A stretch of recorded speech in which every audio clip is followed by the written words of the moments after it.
Hello everyday, मेरा नाम प्रवीण है and I welcome you at free online coaching in women study centre. Guys, इस video lecture में मैं आपके साथ एससी वर्मा का न्यूटन लॉ से क्वेश्चन नंबर 42 डिस्कस करूंगा। क्वेश्चन क्या है? A block is kept on the floor of an elevator at rest. The elevator start descending with an acceleration of 12 meter per second square. Find the displacement of block during the first 0.2 second after the start. Okay, तो चलो सबसे पहले एक elevator वगैरह एक box बना लेते हैं। This is our elevator. Okay, अब इसमें क्या रखा हुआ है? इसमें एक ब्लॉक है। तो अगर मैं फ्री बॉडी डायग्राम बनाऊं, सो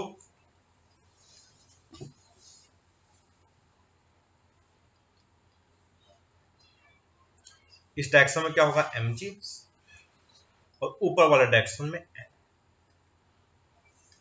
ओके, और चलो अब इसमें क्या बोल रहा है? ये फ्री बॉडी डायग्राम किसका? ये ब्लॉक का है। क्वेश्चन पूछा find the displacement of the block during the first 0.2 second. तो डिस्प्लेसमेंट के लिए देख लेते हैं भैया, एक्सेलरेशन वगैरह क्या आ रहा है, एक्सेलरेशन आ भी रहा है कि नहीं आ रहा है। ओके, ये और क्या दिया है कि ये जो एक्सेलरेशन है, ये एलिवेटर वो डाउनवर्ड एक्सेलरेट कर रहा है, descending, start descending with an acceleration of 12 metre per second square. तो ये डाउनवर्ड जा रहा है और इसका एक्सेलरेशन क्या है? 12 मीटर पर सेकंड स्क्वायर। इसका एक्सेलरेशन क्या है? 12 मीटर पर सेकंड स्क्वायर। तो एक चीज देखो, तय है अगर ये डाउनवर्ड जा रहा है तो ये जो ब्लॉक है, ये जो ब्लॉक है, इस ब्लॉक ए जो है, या फिर डाउनवर्ड जाना चाहेगा। लेकिन इस ब्लॉक ए का एक्सेलरेशन कितना हो सकता है? इसका एक्सेलरेशन क्या हो सकता है? इस डायरेक्शन में मैक्सिमम जी हो सकता है, क्योंकि इस पे जब भी फोर्स देखोगे तो एम जी माइनस एन, और एन की वैल्यू क्या हो सकती है? जीरो हो सकती है।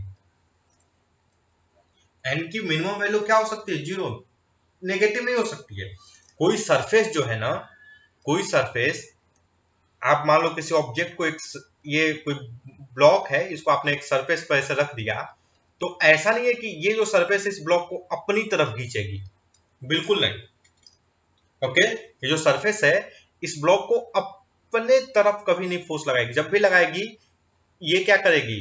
ये अवे फ्रॉम द सरफेस लगाएगी और अलोंग द नॉर्मल लगाएगी, और क्या लगाएगी? और पैरेलल टू द सरफेस लगाएगी। ठीक ना? It's not going to exert force in this direction. Okay,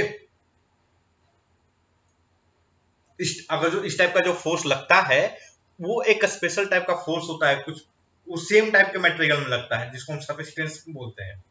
जब आप फ्लूइड मैकेनिक्स पढ़ेंगे then we are going to study this type of force, जिसमें क्या करेगा कि जो सरफेस है, ये जो सरफेस है, सरफेस के मॉलिक्यूल इस डायरेक्शन में फोर्स लगाएंगे, लेकिन वो दूसरे पे नहीं, खुद पे फोर्स लगाएंगे, खुद के मॉलिक्यूल पे फोर्स लगाएंगे, जिसको हम सरफेस टेंशन बोलते हैं। लेकिन ये ब्लॉक और एलिवेटर तो दो अलग अलग ऑब्जेक्ट है। ओके, तो ये जो एलिवेटर है वो कभी भी ब्लॉक को ऐसे, मतलब जो नॉर्मल जो फोर्स है वो इस डायरेक्शन में नहीं लगने वाला है। So this maximum value of minimum value of N is g, is never going to be negative. Okay, तो इसका जो मैक्सिमम एक्सेलरेशन जो हो सकता है वो हो सकता है जी ओनली। इसका मैक्सिमम एक्सेलरेशन कितना हो सकता है इस ब्लॉक का? जी, 12 मीटर पर सेकंड स्क्वायर कभी हो ही नहीं सकता। ओके, तो what is the acceleration of this block? Acceleration of this block is acceleration of A is equal to 12, sorry, 10 meter per second square. Okay, तो क्या find displacement of block during the first 0.2 second after the start. तो S is equal to क्या होता है? Half G 10 into 0.2 का square. Okay, that will be 10/2 into 0.2 into 0.2। तो ये क्या होगा भैया? ये हो जाएगा आपका 0.2 मीटर। ओके, डिस्प्लेसमेंट कितना आएगा 0.2। So that's all guys, I hope कि जो वीडियो लेक्चर है ये आपकी स्टडी में हेल्पफुल होगा।